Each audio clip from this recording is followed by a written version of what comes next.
शोभित जी। राधे राधे। महाराज जी सादर प्रणाम। महाराज जी, अध्यात्म की तरफ चलते चलते अचानक मन विचलित सा हो जाता है, उल्टे से ख्याल आते हैं, नकारात्मक ऊर्जाएं उत्पन्न सी होती हैं महाराज। हाँ, वो चूंकि संसार का मनोरंजन उसको प्रिय लगता है, मन को मनमानी आचरण करना उसको प्रिय लगता है। उसकी गलती नहीं है, हम जहां उसको लगाते हैं वहीं वो राजी होने लगता है। अब जैसे अध्यात्म मार्ग में लगा रहे हैं तो इसमें जहां जहां वो लगा रहा है उसके विरुद्ध बात है। उसको भोग चाहिए, उसको हर इंद्रिय के मना खष्टान इंद्रियाणी प्रकृति स्थान कर सती, 5 ज्ञानेंद्रियों के द्वारा वो विषयों में विचरने का स्वभाव बना लिया है। भगवान कह रहे हैं आप भगवान के अंश, ममैवांशो जीव लोके जीव भूता सनातना मना खष्टान इंद्रियाणी प्रकृति स्थान कर सती। आप इस मन के भुलावे में आकर, मन भोगों के भुलावे में आपको फंसाकर ये सदैव अधीन रखा है। अब अध्यात्म सुनना शुरू किया, अध्यात्म चल तो अध्यात्म में मन को वश में किया जाता है और अभी तक आप मन के वश में रहे। तो जब आप सपोर्ट नहीं देंगे तो वो आपका सपोर्ट करने लगेगा। इसकी चाल समझना, क्योंकि आपके बिना उसकी कोई सत्ता नहीं, वो आपके बिना कुछ नहीं कर सकता, आपके दस्तखत से ही करेगा। जैसे हमारा मन कह रहा है मैं देखूं, हम कह रहे नहीं देखना है, और वो 100 बार कहेगा देखो, आप कहोगे नहीं ये देखो, अब वो लग जाएगा जिधर आप लगाओगे, पर वो कुछ समय तक लगेगा, फिर वो आपको वश में करने की कोशिश करेगा, और वो जब आप ना करेंगे तो आपको जलाएगा। अगर उस जलन को सह गए तो मन को अधीन कर लेंगे, और नहीं सह गए तो मन आपको अधीन कर लेगा। ये खेल चल रहा है। प्रायः सब मन के अधीन ही होते हैं। मन को कोई चेला बनाने वही सच्चा गुरु। दूसरों को तो चेला बनाना सहज है, मन को जो चेला बना ले वही सच्चा गुरु। मन ने सबको चेला बना रखा है, नहीं बना रखा? जैसा जैसा कहता है वैसे ही करना पड़ता है। और बड़ा बात यह है कि मन को हम जैसा कहें शास्त्र आज्ञा से वैसा चला ले, सो महात्मा, वही गुरु, वही भक्त। नहीं तो भाई भेष चाहे जो हो, पर मन के अधीनता से मुक्त होना बहुत कठिन होता है। कोई बिरला मन को अधीन करके भगवान की प्राप्ति करता है। तो आप लोग उसी बिरले में हैं, क्योंकि अगर सत्संग मिल रहा है, साधु संग मिल रहा है, और अध्यात्म की बातें सुन रहे हैं, अध्यात्म में चल रहे हैं, तो हम ये नहीं कह सकते कि हमारे ऊपर भगवान की कृपा नहीं। कृपा है, पर हमें विचलित नहीं होना। कम से कम ये बात आप स्वीकार करते हैं कि कभी कभी वो हमको गिराने की कोशिश करता है, अर्थात आपका बहुत सहयोग देने लगा है। तो एक समय था कि हम पूरे उसके अधीन थे, आज है कि आधा आधा हो गया है। आधा वो हमारे अधीन हो रहा है, आधा अपने अधीन करना चाहता है। तो चढ़ाई और चढ़ते जाओ, उसके पॉइंट कम करते जाओ, अपने पॉइंट बढ़ाते जाओ कि अब 60%, अब 65%, अब 70%। फिर जिस दिन 100% तो तुम्हारे अधीन हो गया, उसी दिन भगवान के आनंद का जो स्वरूप है वो प्रकाशित कर देगा। अब ये लड़ाई बहुत जोर की है, छोटी मोटी लड़ाई नहीं है। वो छोटा मोटा शक्तिशाली नहीं, बहुत शक्तिशाली है। क्या? आपको सपोर्ट देगा, राधा राधा राधा, फिर धीरे से आपके सामने रखेगा। देखो इतने दिन जब करते हुआ कोई सुख तो नहीं मिल रहा, इसको भोगो, अभी आनंद आ जाएगा। और देखो ये भोग आपके पास व्यवस्थित है, देखो ना, अभी आनंद आ जाएगा। अच्छा, अब रुका राधा नाम, अब वो उस भोग में ले गया। अब राधा नाम जपना चाहोगे तो अच्छा नहीं लगेगा, अरुचि, वो अपने अधीन करता चला जाएगा। कोई विवेकवान गुरु कृपा पात्र इसकी ये चाल समझ जाता है, अरे अरे मुझे तो पुनः फंसा रहा है, गिरा रहा है। नहीं नहीं नहीं, राधा राधा राधा राधा राधा राधा राधा राधा राधा, तब बचा जा सकता है। ले ये बहुत प्रवीण है मन, बहुत फुसला के फंसाता है। ऐसे ये फंसाता है कि देखो देख लेंगे, छुएंगे थोड़ी, नजदीक पहुंचा जिस विषय का, छू लेंगे, कुछ होगा थोड़ी, और धीरे धीरे धीरे वो तुम्हें लगेगा कि यार गलती हो गई, ऐसा क्यों हो गया, ऐसा यूं हो गया कि उसकी चाल को नहीं समझ पाए हम, उसकी चाल को नहीं समझ पाए। हर एक इंद्री के साथ ये जुड़ा हुआ है। ये सुन लेंगे, ये देख लेंगे, ये छू लेंगे, ये भोग लेंगे, इन्हीं इंद्रियों के कारण हमें परमात्मा प्राप्ति नहीं हो रही। यही इंद्रियां भोगों में फंसाए हुए हैं और उसका मुखिया ये मन है। और ये बहुत चतुर मंत्री है आपका मंत्री। पर ऐसा समझ लो कि भोला राजा और चतुर मंत्री, तो उसकी दुर्दशा कैसी होती राजा की। जो सलाह देता है वैसे ही कर देता है और वो फंसता चला जाता है। और मंत्री अपने को बलवान बनाकर केवल नाम मात्र का राजा उसको बनाए हुए सारा काम वही कर रहा है। देख लो आप, नाम मात्र के आप जीवात्मा भगवान के अंश हो, सारा काम वही मन कर रहा है। हमारा मन कर रहा है आज ये खाएं तो हम खाएं, नहीं, ये मन की मांग है, तेरी मांग नहीं है। लेकिन ऐसा कौन भेद पैदा कर पाता है। अब मेरा मन कह रहा है आज ये देखा जाए, तो अब भाई देखा जाए। मेरा मन कह रहा है, तो कभी कभी मन अच्छा सपोर्ट करता है। जैसे आपको मन ने ही कहा चलो चलते हैं सत्संग में, बाबा के पास बैठते हैं वृंदावन में, तो अच्छा सपोर्ट दिया ना। वो सपोर्ट ना देता तो आप नहीं आ पाते। बस इसको अच्छे सपोर्ट के पॉइंट में लगाते रहो। और जब बुरा सपोर्ट करे उस समय सहना बहुत कठिन होता है। अगर मन ने ठान लिया कि अब ये करना है और आपने कह दिया ना, तो आपको जलाना शुरू करेगा। और उस जलन को जो सह गया, यम ही न व्यथ्यन्ते ते पुरुषम पुरुषर्षव सम दुखा सुखाधीरम स्वमृतत्वाय कल्पते, उस जलन को जो सह गया सो भगवान को प्राप्त करने की सामर्थ्य रख लेता है। बहुत कठिन है मन की जलन को सहना। बाहर के थप्पड़ सह जाना सही, लेकिन मन के थप्पड़ सहना बहुत कठिन, सबको गिरा देता है। इसका बहुत विचित्र बल होता है और इससे बचने का केवल एक उपाय है, नाम जप न छूटे और ये स्वीकार मत करो कि मुझे चाहिए। जैसे मन कह रहा है आज उस होटल में चलते हैं, अब रसेंद्री और मन एक हो गया है। अब आपको लगता है मेरी मांग है, तो बोले भाई आज मेरा मन कह रहा है यही, आज मेरा मन कह रहा है कि आज उस होटल का भोजन होना चाहिए। अरे तेरा मन कह रहा है, तू खुद कह रहा है, अब उसमें निर्णय करो सही है कि गलत। अगर गलत लग रहा है इसकी चाल तो आप मत जाओ। घर में रोटी दाल बनाओ, इसको अच्छा नहीं लगेगा, ये 100 बार कहेगा नहीं नहीं, तो आपको नहीं भाई आज तो यही खाना पड़ेगा। कल भले विचार करेंगे, कल विचार करेंगे आपकी बात पर आज नहीं, आज तो ऐसे बस में करना होता है। एक साधु के मन में आई कि खीर मिले, बहुत दिन से नहीं मिली, मन है कभी कुछ भी सोच सकता है, बहुत व्याकुलता हो गई, बस खीर खीर खीर।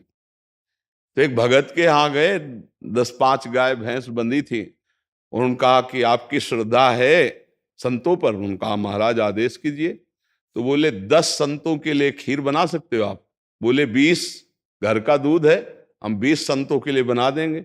बोले हम 11 बजे आएंगे दोपहर के, आप बना के तैयार रखिए। वो अकेले आए, तो उनका और संत? बोले और संत यही है सर। अकेले कमरे में बैठे 20 संतों की खीर, और कहा आप लोग बाहर हो जाइए, हम एकांत में पाना चाहते हैं। वो पाए तो भाई 20 संतों के लिए खीर बनी, मतलब 20 पेट भर जाए। तो अब पाए, फिर एकदम यहां तक हो गए तो उल्टी हो गई, फिर मिलाया उसी को। फिर मन कह रहा नहीं अब खीर नहीं चाहिए। बोले नहीं, खाओ खाओ खीर खाओ। रोमांच हो गया, नहीं खाएंगे एकदम। तो बोले जिंदगी में खीर का नाम मत लेना, जिंदगी। तो या तो ऐसे उतरो, या तो ऐसे उतरो। इसको वश में करना बहुत अच्छा। एकदम विरोध भी नहीं कर सकते आप इसका, चल ही नहीं पाओगे। इसका विरोध भी एकदम नहीं कर सकते, सपोर्ट भी करना पड़ेगा। तो अच्छी बात में इसका सपोर्ट करो। अब कह रहा है जैसे हमें आज मीठा खाना है, ठीक है तुम्हारी मांग बुरी नहीं है। गए किसी अच्छी दुकान से लिया, ठाकुर जी को भोग लगाया, पा लिए, तो उसका सपोर्ट हो गया। अब वो बुरी बात कह रहा है, अब नहीं मानना है। उस समय जो जलन उसे सह जाओ, बस यही साधना का है। मन को अगर अधीन कर लिया तो बात बन गई। एक हम बार बार सुनाया करते कि मन मारिया तन बस में की ना, हुआ भरम सब दूर, बाहर से कछ दिखत नाई, अंदर चमके नूर। आपो त्याग जगत में बैठे नहीं किसी से काम, उनमें तो कछु अंतर नाई, संत कहो चाहे राम। वो गृहस्थी में भी है। आप एक पत्नी व्रत लिए हुए धर्म से आप चलते हैं, दूसरी किसी माता बहन की तरफ गंदी दृष्टि नहीं, धर्म से धन कमाते, परिवार का पोषण करते, नाम जब आप महात्मा है, आप सतमार्ग के पथिक हैं, क्योंकि आप अपने प्रवृत्ति धर्म से चल रहे हैं और एक निवृत्ति में अपने धर्म से चल रहा है, तो वो महात्मा है।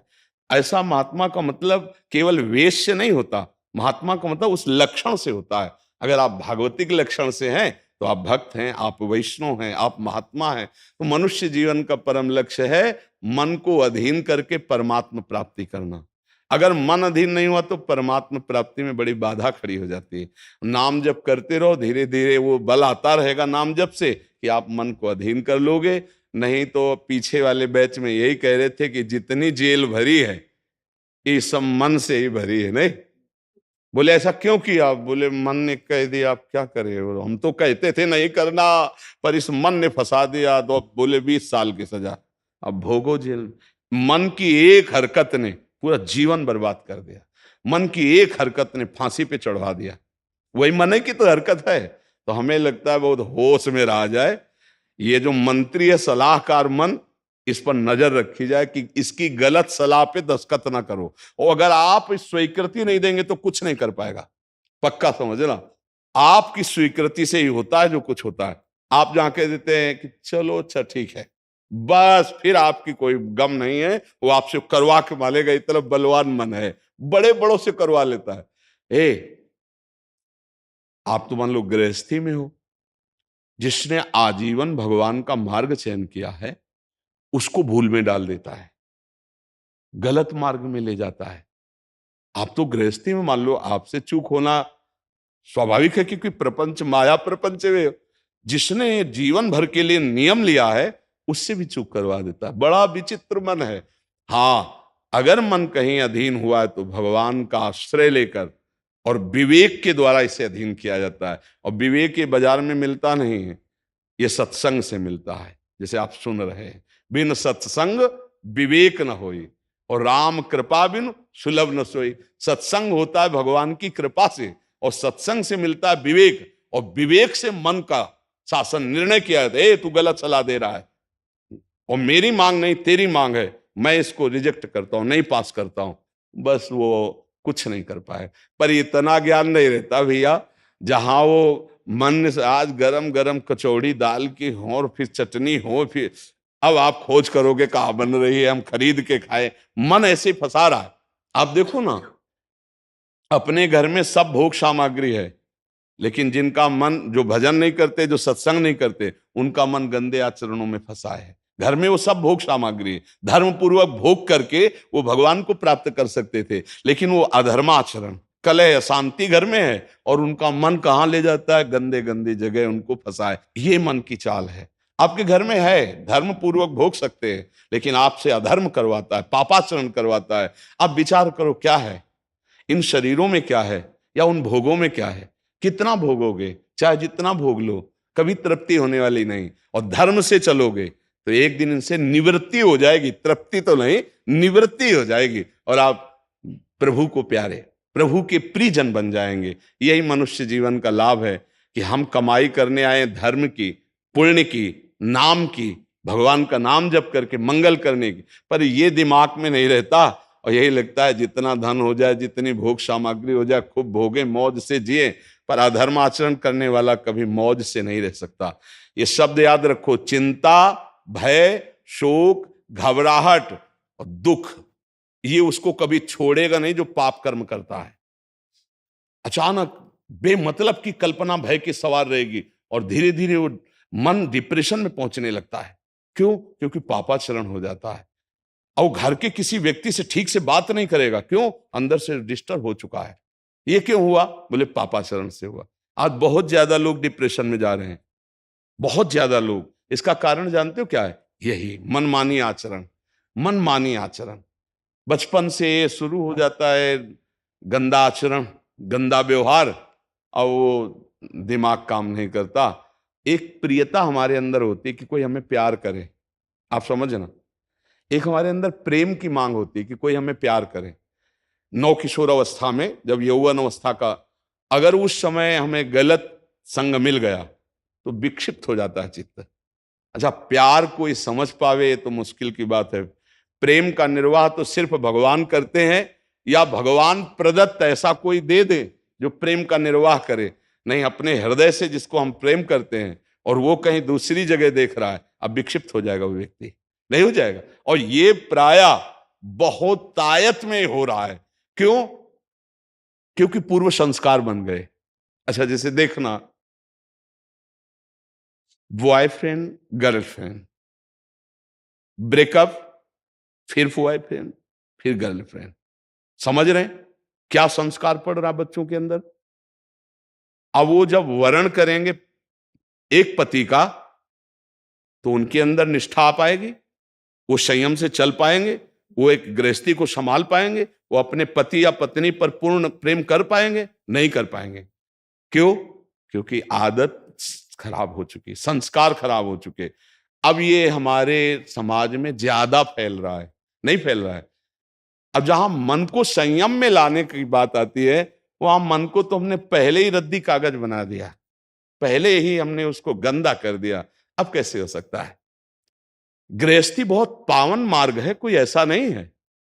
मान लो पवित्र शरीर दोनों के हैं और फिर धर्म से ग्रहण किया गया, तो वो फिर एक अच्छी गृहस्थी बनती है। अब पहले ही, इसलिए भाई बहुत संभालने की जरूरत। आप तो बड़े भाग्यशाली जो अध्यात्म में इस बात को समझ रहे, नहीं तो आज हमारा समाज थोड़ा गलत रास्ते की तरफ जा रहा है, गलत मार्ग है जिसको कोई समझ नहीं रहा। हमारे नवीन नवीन बच्चे, नवीन नवीन बच्चियां, नवीन नवीन भाई इस भूल में फंस गए कि ये सुख है और ये भोगना मतलब जीवन का लाभ है।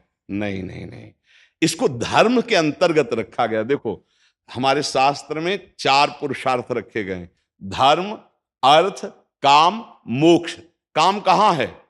तीसरे नंबर पे है। पहले में क्या है? धर्म, और आखिरी में क्या है? मोक्ष। जो धर्म से चलता है, धन धर्म से कमाता है, धर्म से काम भोग करता है, वो मोक्ष को प्राप्त हो जाता है। आज 2 बातें हट गई, पहली और आखिरी, धर्म और मोक्ष हट गया, अब अर्थ और काम रह गया, नहीं रह गया। बस यही पशुता बढ़ती चली जा रही है। अब ये संतों की बातें कड़वी लगेंगी समाज को, लेकिन भैया बहुत गलत रास्ते में अपने लोग जा रहे हैं। इससे लौटना अभी संभव है, अभी लौटना संभव है। अगर कदम आगे बढ़ते चले गए तो आप लौट नहीं पाएंगे। आप देखो, हमारे नवीन बच्चों में बहुत डिप्रेशन की ये बात आती चली जाए। क्यों? विक्षेप पे विक्षेप पड़ रहा है। अब वो उससे आसक्त है, वो ब्रेकअप हो गया, अब उसका दिमाग पे जो भार पड़ा वो पूरे जीवन की जीवनी शक्ति को नष्ट कर रहा है, चाहे बच्चा हो चाहे बच्ची हो। मतलब कई ऐसी समस्याएं प्रकट हो रही हैं जो अपनी बात कह नहीं सकते हैं और अंदर ही अंदर वो अपने को खोखला कर लेते हैं। हमें लगता है कि माता पिता को, परिवार को इन समस्याओं से, बच्चों से जुड़कर उनको हटाना चाहिए, उनको शिक्षा देनी चाहिए, उनको ऐसा मित्रवत बल देना चाहिए जिससे उनकी मानसिकता उभरे। अगर ये छूट बनी रही, इसे कहा जाता है दोस्ती, लेकिन भारी दुश्मनी फैल रही है, भारी हमारे जीवन का नाश करने वाली वृत्तियां फैल रही। तो इसलिए इससे बचा जाए और नाम जप किया जाए। अगर मन को छूट मिल जाए तो नरक पहुंचाने की पूरी व्यवस्था कर देगा।